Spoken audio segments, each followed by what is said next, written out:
এখন আসবে না কিন্তু তোমার জন্যই আমার এই অবস্থা। আমার তো নিজের কোনো দোষ ছিল না স্যার। ছিল ছিল, দুজনারই দোষ ছিল।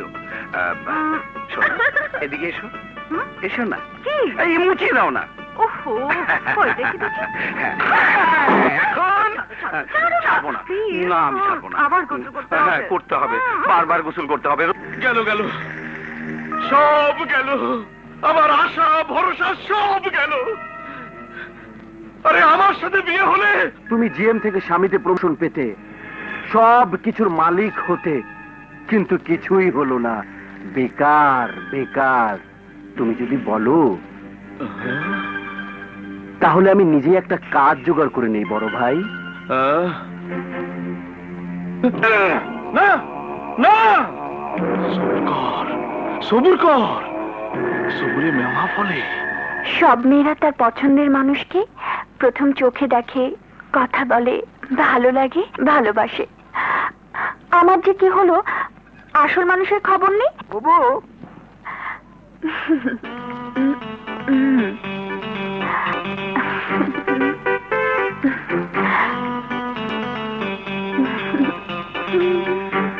আচ্ছা বলতে পারো, বারবার তোমাকে আমি এত কাছে কেন পাই?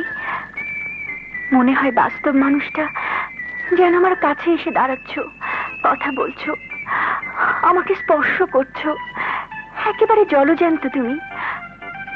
অথচ তুমি তো সেই কত দূরে। এরকম কেন হয়? কি হলো তোমার? আজ কথা বলছো না কেন?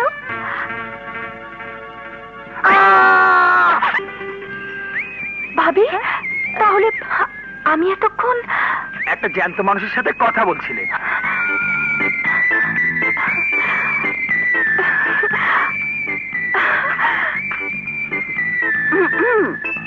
ওই দিকে না তাকিয়ে আমার দিকে তাকা।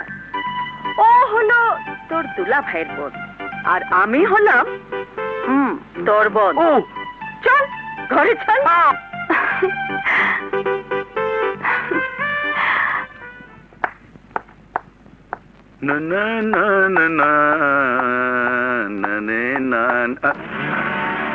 আপনাকে শুধু অবাক করে দেয়। কি বলতে চাও তুমি? বলতে চাই, আমার সহজ সরল বুবুকে বিয়ে করে এই বিশাল সম্পত্তির মালিক হতে যাচ্ছে। কিন্তু আপনি কি জানেন না এই সম্পত্তির ভাগ আমারও আছে? শাকিল, আমার এত কিছু জানার প্রয়োজন হয়নি, কারণ আমি তোমাদের সম্পত্তিকে বিয়ে করিনি, বিয়ে করেছি তোমার বুবুকে। ওই একই কথা।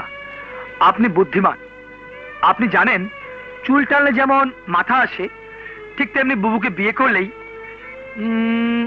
এই সম্পত্তি আপনারই হয়ে যাবে। আমার প্রতি তোমার যখন এতই সন্দেহ, তখন তোমার বুবুকে আমি বলবো সমস্ত কিছু তোমার একার নামে লিখে দিতে। বাবা, খুব খুশি হলাম। কিন্তু জনাব, তারপর আমার বুবুকে খাওয়াবেন কি? তুমি কি মনে করো তোমার বুবুকে বিয়ে করার আগে আমি না খেয়েছিলাম?